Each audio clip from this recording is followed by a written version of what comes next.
गोटे गाँव में दुई जन गरीब सांग थे।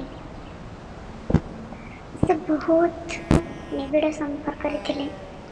दुहे दुई जनक जीवन देउथिले। तांका मध्यरे एते गरीबी थिला जे दी जनक मध्यरे से मैंने खाइबा को ही पाउन थिले।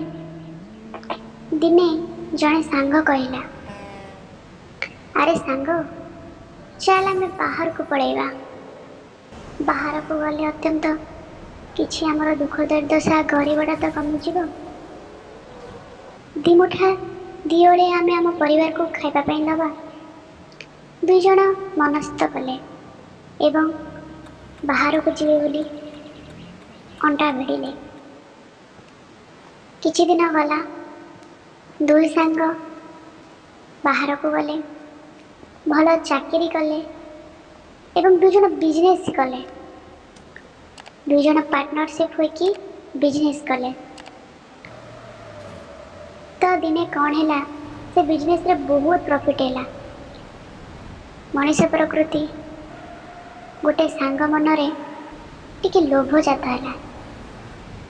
से भाविला जदि आम दुई जन होइकी एते एते भाग करके पैसा नौचु प्रॉफिट होइची ताले मु एका जदि सीटी थांती मते तो सब जगह पैसा मिल जाता। तो से कौन कला ना ता एते घनिष्ठ सांग से थिला।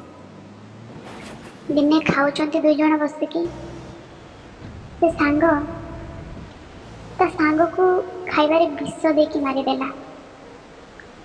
किछि दिन गला केही जानी पारलेनी। से सांग जनक विवाह हला, तार एक पुत्र संतान जात हला।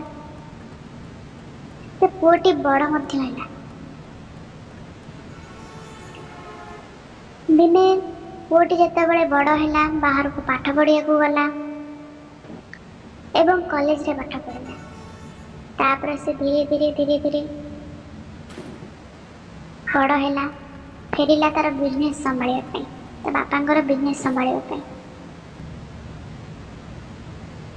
कथारे अछि जहा को रखिबे अनंत के करि पारे बलवंत। सेमिति दिने बापा सांगरे भेटिया पई पुओ बाहर आसिला सरप्राइज देकी। हेले से जेतबेले आसिकी जो कथा गुड़िक कहला बापा मुंडर जेमती वज्र पड़गला।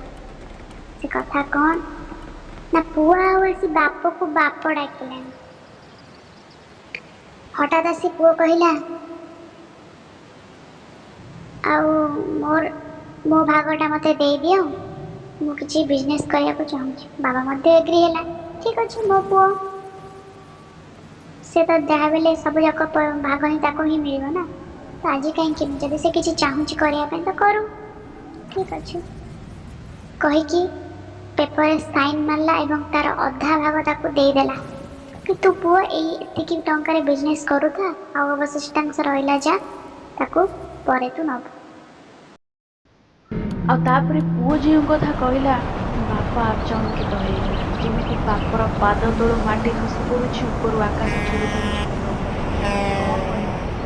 कहला रे सांग कौन मत भूलीगलु। बाप आचंकित कौन मो पुओ मत बाप डाक जगार सांग डाकुच ना मुझर से सांग जहाँ को तू अधा सेयार दबु बोली विष देकी खाइबारे मार देलु।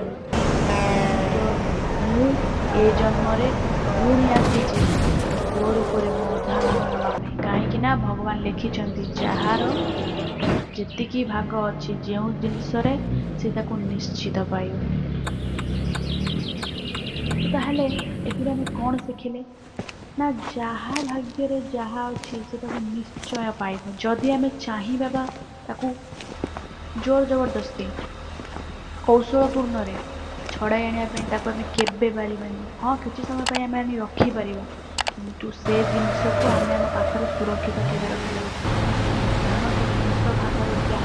भाग निश्चित पाइब।